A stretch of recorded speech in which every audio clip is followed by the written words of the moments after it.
2025. With that, let me call on Mr. Lance Gokongwei to start the presentation. Thank you.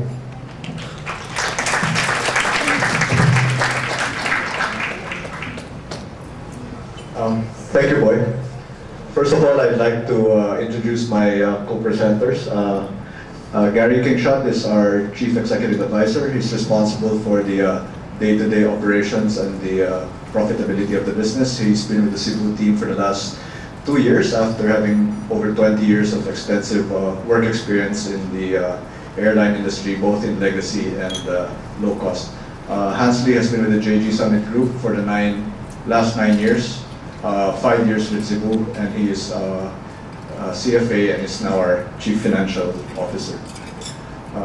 Let me now turn to Cebu Pacific at a glance. Cebu Pacific is the Philippines' leading airline. In the last 12 months to June, we carried 9.6 million guests. We currently have 29 aircraft with an average age of 3 years, 21 of which are Airbus, and 8 of which are ATRs. Our operating metrics are comparable or even better than the world's best. We had an 85% load factor for the first 6 months of 2010 and an 89% on-time performance. We operate our Airbus aircraft at an average of 13.8 block hours per day. That is a measure of asset utilization, and it is second highest in the entire Airbus universe for narrow-body aircraft. We likewise operate our Airbus fleet at 8.2 turns per day. Our financials continue to improve year on year. For the last 12 months ended June, our revenues were at $576 million. This represents a compounded annual growth rate of 25% over the last 3 years and 29% for the first 6 months of 2010. Our EBITDA and net income margins are likewise world-class, with a 36% EBITDA margin and a 21% net income margin. Finally, we have a dominant market position in the fast-growing Philippine domestic market at 49%, as well as a fast-growing presence in the international markets. Let me give you a few key milestones for Cebu Pacific. Cebu Pacific flew its first domestic flight in 1996, operating with 4 DC-9s. By 2004, it was very clear that the model operating older aircraft would not work in a high commodity cost environment, and our board made the decision to refleet completely to brand new aircraft. The first of our Airbus aircraft came in 2005, and by 2007 we had completely retired our old DC-9 and 757 fleet. Thus likewise in 2007 that we had become the largest domestic carrier in the Philippines. By 2008, we had become the 3rd largest low-cost carrier and among the top 20 low-cost carriers in the world. 2008, our website, CebuPacificAir.com, was likewise recognized as the largest e-commerce site in the Philippines. In 2008 as well, we had expanded our international route network, and by that time, we had offered the most routes to the ASEAN out of the Philippines.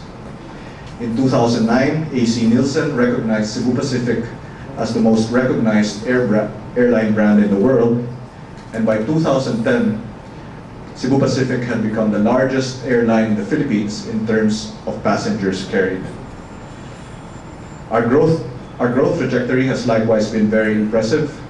From an original fleet of 4 in 1995, we now operate 29 aircraft today, and we will be up to 47 aircraft by 2014. Since 1996, our number of passengers carried has increased 30-fold from 360,000 in 1995 to nearly 11 million in the current year. In the last 5 years alone, the number of passengers we have carried has increased from 2005's 2 million to over 10 million this current year.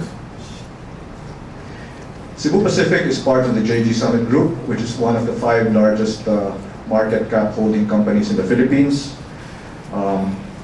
Our goal, the goal of JG Summit Group, is to become a pure holding company which owns leading and management positions in its independent operating subsidiaries. We currently operate 4 listed subsidiaries, including the parent, many of them which have had very successful IPOs. Cebu Pacific remains and will continue to remain a very important part of the JG Summit Group. In the last 6 months, it represented 25% of JG Summit's revenues. Cebu Pacific benchmarks itself against its peers. We consider AirAsia and Tiger of Singapore as our peers. And over the time, Cebu Pacific has clearly demonstrated that it is a world-class, low-cost carrier with superior operating and financial metrics compared to our closest peers. Compared to Tiger and AirAsia, Cebu Pacific has highest revenue growth, the highest EBITDA margin, and the highest net income margin. We also have the highest load factor, the highest on-time performance, and the highest aircraft utilization. We are fortunate to be based in the Philippines, and from the Philippines we have built a very strong domestic base from which we intend to expand our international network further. Cebu Pacific has a very simple value proposition to its customers. We only promise our guests 3 things. First, we will offer you low fares. Second, we will take you from one place to another on time. And third, we will do it with a smile. As we all know, smiles are free. Same time, we do believe that for us to offer excellent customer service, we have to have a fun workplace in our own work environment. So we very consciously work on having a very open door, meritocratic, and performance-based work culture.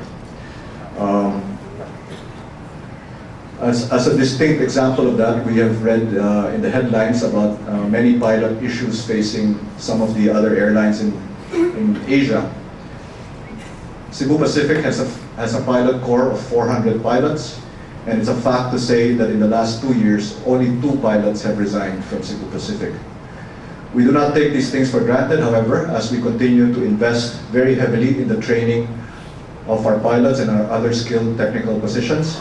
In 2007, while we were a much smaller airline, we had invested over $11 million in the country's only operating Airbus 320 simulator.